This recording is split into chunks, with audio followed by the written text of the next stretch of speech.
ku Radio 2FM nthawi ndi 7:30 ndipo ndi nthawi ya nkhani za Zam'Boma owerenga ndine Kizito Kachapira. Koma poyamba imvani mitu yake. Anthu ena m'boma la Lilongwe akulo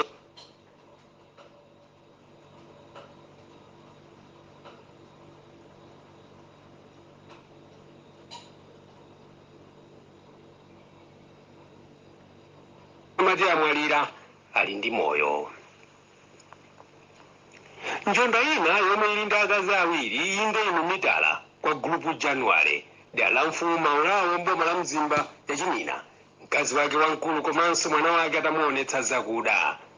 Nkhani kuti mkuluyo wankukhala wosamva chifukwa anthu ambiri akhala kumulangiza kuti asiye khalidwe lake lochulukidwa ndi kukhala pa maubwe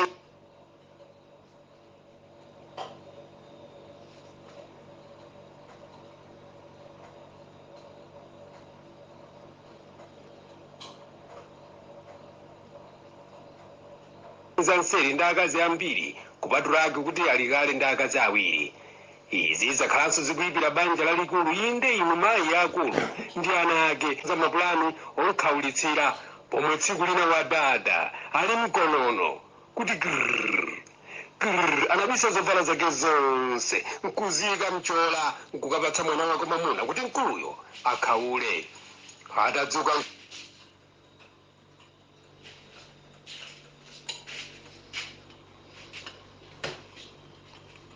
atangovala kamsalu koma mmalo mwake wongumusiya anamutsatira komweko mpaka nakukanthambitsa makofi mpaka nathapya ukukodza uliwawawa. Komabe anthu ambiri akhumudwa ndi mwana wake pokhala kuti ndi gulupa wampingo kuti nkuchitira njizi pamodzi ndi mayi yake, koma anthu ena akuti ayi mkuluyo ngosamva. Tili pomwepa koma dera la khonsolo kwa gulupu kaphika mboma lomwelo la Mzimba nchembere ina achita manyazi kwambiri atayipezerera ili mbulanda uku akukokera mwamuna wena kuti achite naye zadama koma mokakamiza. Nkhani kuti mayiyo yemwe mchidakwa chotheratu wakhala kokakamiza mwamunayo yemwe sali pa chinzake pa nkhani yopapira mavelemuti. Choseketsa mkamwino wa mayiyo ndiye mwana apezerera nchembereyo ndipo inu ine njonjola ngati gwape. Nkhani ya mayiyo ili mkamwankamwa ndipo kukhala mwamanyazi kwambiri pakati pa anthu kwa gulupu kaphika. Ndipo chidziwikireni mbiri ya mayiyo yayipiratu. Anthu ambiri akulephera kumvetsa komanso kupuku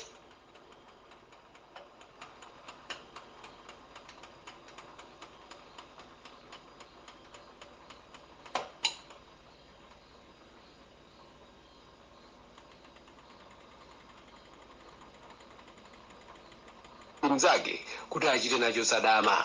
Ena upemphera ati mwina nkutheka kuti wangochulukidwa ndi ziwanda zomwe zikufunika ndithu mphamvu yachauta. Omvera, mawu oti mnzako weniweni amaoneka pa mavuto apherezera kwa ntsiriza zemba nkukagona ku nyumba. Anthu ambiri makamaka akuchimuna afika pozungulira mitu ndipo akulephera kumvetsa mayiyo kuti akuchitira njizi, koma akamufunsa nayankha m'maso muli kwawo kuti iye sangathawe chipatala cha amisala, iye ngwabwinobwino koma sangachite zimenezo. Izi zikukolezera matenda mwamuna wake chifukwa wakhumudwa kwambiri ndipo iye pamodzi ndi abale ake ati mkaziyo asayerekeze kupitiriza kukhala pakomo. Pomwe mukumvera nkhani sizikudziwika kuti nkhani itha bwanji kutengera kuti ngati banja apa ndi pomwe anthu maonetsa chikondi posamalana pa mavuto komanso pa mtendere. Nchembereyo apa ayamba ndithu kutuluka thukuta chifukwa mwachidziwikire banja laloyeseka chifukwa cha khalidwe lake. Ndelala makamaka okwatira komanso akumpingo ati achita manyazi kwambiri ndi zomwe achita mayi zawoyo. Ena odzitsata ati ngakhale sakudziwa momwe anapanganirana nkutheka kuti mayiyo anamupeza mphepete mwansewu pomwe ena akutsutsana ndi ganizolo.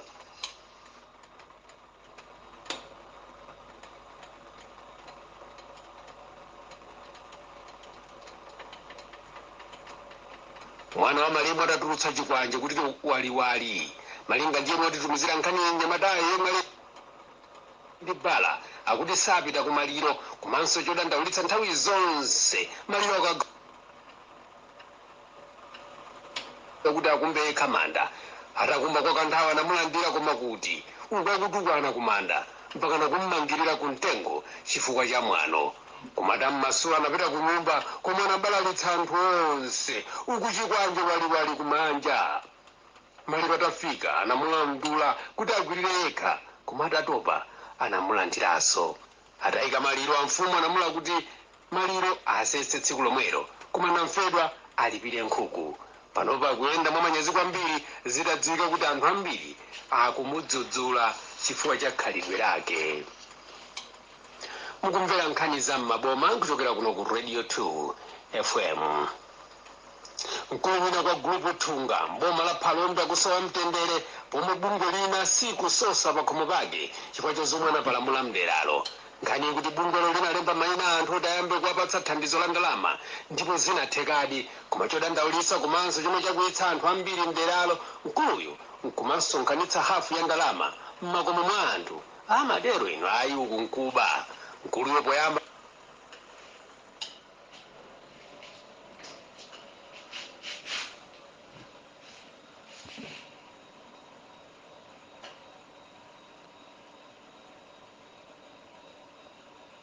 ndipo kukhala kumyata pathengo kuopa kuona malodza. Anthu ambiri akukhalira kumuseka mkuluyo ukwe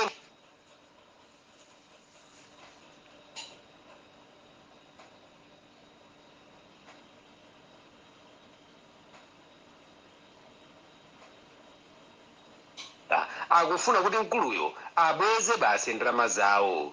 Izi ngati mkuluyo sazitenga bwino mkuluyo malingana ndiye mwatitumizira nkhaniyi ati akhoza kuwonongetsa katundu wake wambiri chifukwa cha mkwiyo wa anthu. Tibwerere mboma la Blantyre.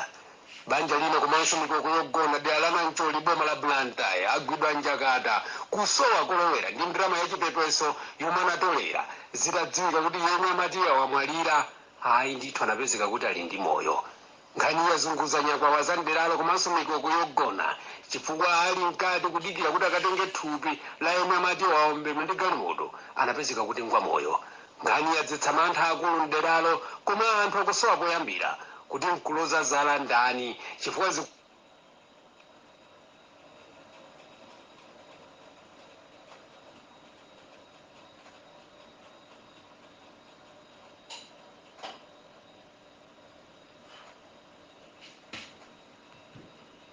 kuonekeratu kuti palibe yemwe wachitira dala pa nkhaniyi. Mafumu a nderalo alagiza anthu awo kuti adzikhala ndi umboni okwanira pa nkhani yokhudza moyo wa munthu makamaka ponena kuti watisiya. Ena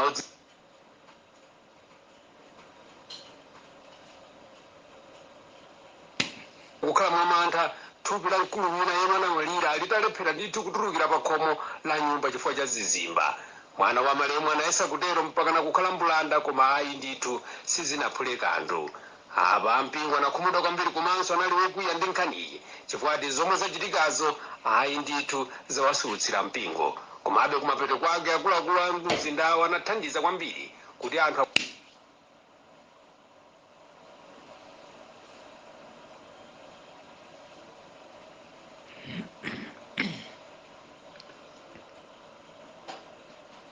akwanise kutulutsa thupilo kudzera pa windo la nyumba. Nkhani iyo yawanda nderalo ndipo anthu ambiri akuchitabe mantha chifukwa cha nkhaniyi.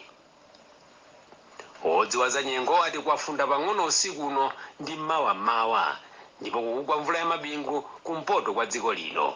Masana kudzatentha komanso kudzagwa mvula ya mphamvu ndi ya mabingu makamaka m'madera a mchigawo cha kumpoto. Langizo pamene mvula ya mabingu ikugwa tibisale pamalo abwino. Omvera mawu oti mnzako weniweni amaoneka pa mavuto apherezera kwa ntsiriza dera la mfumu njewa mboma la Lirongwe. Mayi wina wa pabanja adakanitsitsa kukhazika mwamuna wake ku chipatala komwe anagonekedwa kwa mtendere pomwe bungu lina likusokosa komanso kumakhala pa khomo pake kuti mpaka abweze ndalama za anthu zomwe iye anatenga. Ndipo banja lina komanso mikoko yogona ndera la Nancholi mboma la Blantyre agwidwa njakata kusowa kolowera ndi ndalama yachipepeso yomwe anatolera zitadziwika kuti yemwe amati wamwalira ali ndi moyo. Nkhani za lero Zam'Boma ndi zomwezi ndine Kizito Kachapira. Madzulo abwino.